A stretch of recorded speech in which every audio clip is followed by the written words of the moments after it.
video, we are going to be considering the different figures of speech that we have in literature.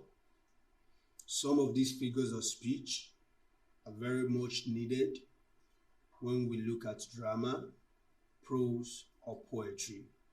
And sometimes even in general writing, we do make use of some of these figures of speech. Earlier, we explained that when we talk about figures of speech, another word to use is tropes, T-R-O-P-E-S. Now, when we look at these figures of speech, they are, when adopted, they bring language out of the literal interpretation and they give deep meaning to the use of language. Now, we said that we can understand meaning at the level of the literal level of meaning and also the figurative level of meaning. That actually deals with the semantics of language. And when we look at it, the literal meaning of language is at the foundation. But as it's developed, there is the adoption of tropes or figures of speech to give much more meaning to language, deeper level of meaning, or to impregnate language with deeper content. And that is what we consider when we are looking at these figures of speech. Now, one of the examples of the figure of speech we have is the simile. And when we talk about simile, we are talking about a case of comparison. So it's a figure of comparison. That means when we are comparing two things and we are using two or a comparative element or a comparative word. A comparative word like as or like. Now, as like are examples of comparative words that we can introduce into language to create a comparison between an entity and another entity. For instance, in the example we have here, we have she is like a fairy. She is an entity. We can replace that with a name. That's a pronoun. We can say Tayo is like a fairy. Now we have two content words that are nominals, nouns there. Tayo, fairy. And what we are doing is comparing Tayo and fairy using a comparative item. And when this is done, we talk about simile. That means we are comparing she and fairy. And what that explains to us is that there are some elements, there are some features, there are some characteristics that we can see in a fairy that we can transfer to Tayo. And that is, we are trying to now, so someone that you are telling she's like a fairy, can, if the person actually can get to the deeper intent of the content of the word, such an individual will be able to, okay, what do we have about a fairy and what do we have about this target word? That we can say, okay, a fairy is like this, maybe very beautiful, and we are now trying to say she is like a fairy in terms of beauty. And that is a case of simile. So a simile is introduced by words like as, so, as, etc. Now, another key figure of speech that is also a comparative element, or that deals with comparison, is metaphor. This is also a figure of comparison. Now, when we talk about metaphor, it's just basically different. With simile, in that we do not have the use of comparative words. That means comparative words like so, like, has are not used in the case of metaphor. Now, metaphor as we have it is not basically we're expecting one word. Even a whole text can be metaphoric as long as there is a comparison between an idea and another concept, and we are trying to bring the characteristics of the source on the target, and that is when we go to higher level of the metaphor theory. It's actually a theory also. Now, for instance, we daily use metaphors in our daily use of language. For instance, if I said the other time that words are impregnated. Now, I am going metaphoric because words are not humans or animals.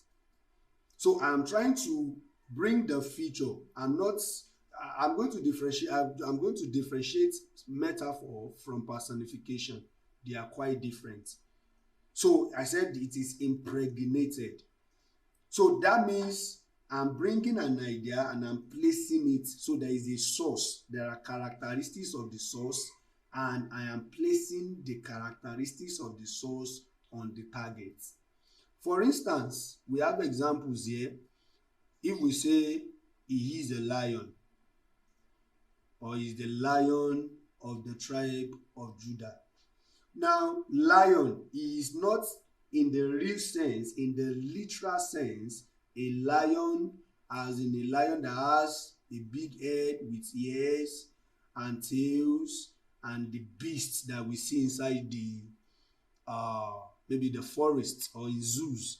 Now, the lion, comparing an entity that is human with a lion, we are trying to say that the lion has characteristics, features that we can take from the source lion and place on the target E. A lion is brave. A lion is courageous. A lion is scary. And we can place any of these. So for someone that is being told he is a lion, the person is trying to now look at the he. From the understanding of the he, what are the characteristics of a lion that is possessed by the target? That is a case of metaphor. And for instance, here we also have examples like she is a star of our family, the anger of the tempest, and all these things. Wine is a mocker. She's now in the sunset of her days. So you now look at it, sunset. She is now in the sunset. What is the sunset? Comparing sunset to age. So age, now getting to understand age in time of time, as in the day or the sunset. So if I can say you are in the early hours of your life, that is also a case of metaphor. Now we also have personification. And when we talk about personification as a trope or a figure of speech, we are talking about giving the attributes, the characteristics of man, person, or animal, the Mr. Ninjadi in biology, and we are placing it on inanimate objects or abstract entities.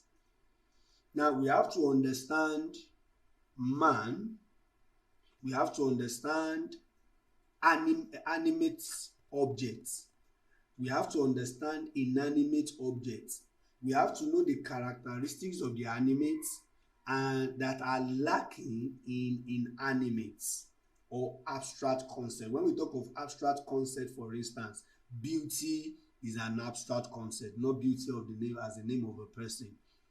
Is happiness is an abstract concept.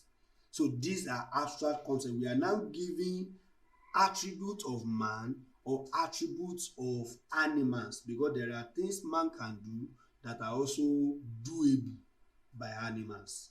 So when we now place this characteristic and we give it to inanimate objects, that means we have used personification. That means we must have, for us to actually have a personification, we must have an inanimate object and we must have the animate quality. For example, the furious storm. We have the inanimate object, storm. We have the animate quality, furious. The thirsty ground. Ground is the inanimate object. Thirsty is the animate quality. The pitiless cold. Cold is the inanimate object. Pitiless is the animate quality. All the qualities that we have mentioned, furious, thirsty, pitiless, they are qualities of a person or an animal. Little sorrows, sit and weep. The dish ran away with the spoon. These are speaking figuratively. These are cases of personification. So little sorrows, sit. Man can sit, animal can sit. Weep, man can weep, animal can weep. Giving these qualities to sorrow, an abstract idea, that is personification. Now, another key example of figure of speech or tropes that we have is metonymy. And when we talk about metonymy, we are trying to substitute something with another that is closely related to it. So sometimes they say metonymy is meant for a change of name. Is a substitute of the thing names for the thing meant. So we are replacing the name of something with another name of that thing that is closely related to that thing. We have examples here to actually clarify this.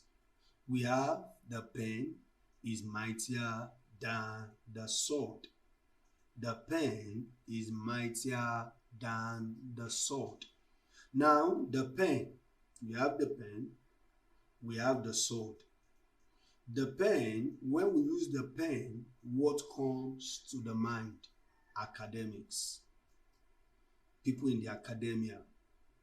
When we talk about the sword, what do we think? Warriors. We have used something that is closely related to them to replace them. And also, we can see also in this example, from the cradle to the grave. From the cradle to the grave. What comes to mind when we talk about cradle? Childhood. What comes to mind when we talk about grave? Death. Replacing childhood and death with something very closely associated with them, cradle and grave, is the case of metonymy. Then we also have apostrophe. And when we talk about apostrophe, it is a direct address to some inanimate things or some abstract ideas as if they were living beings or living organisms. Now, we can have a sense of communication between two different individuals. Now, when we have this communication with different individuals, this is a case of dialogue.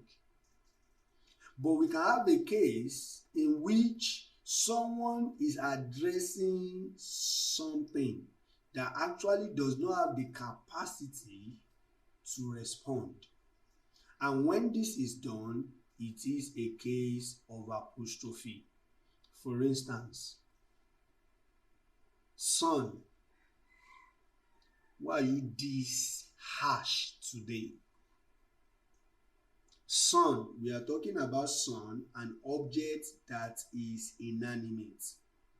and I am asking, why are you this harsh today? As if the sun will respond to me and give me an answer to my question.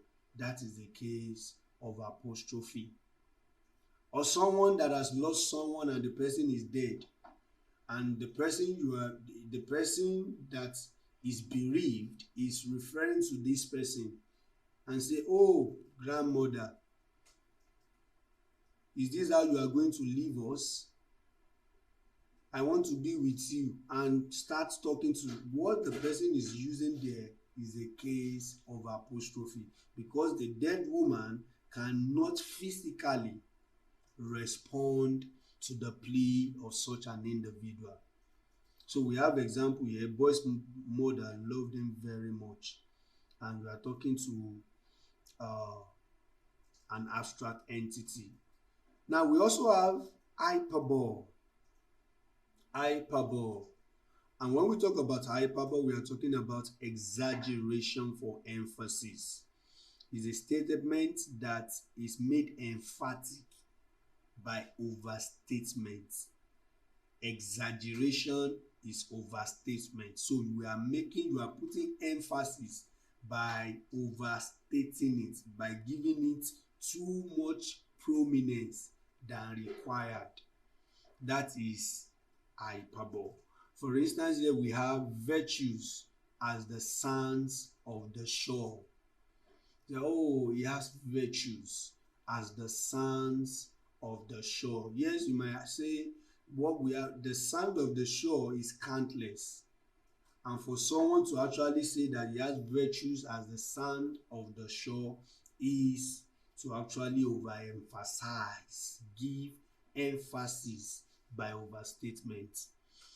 For instance, I can swim the Pacific just to get to you. Can I actually even swim a small river, let alone swim the Pacific? That is an overstatement.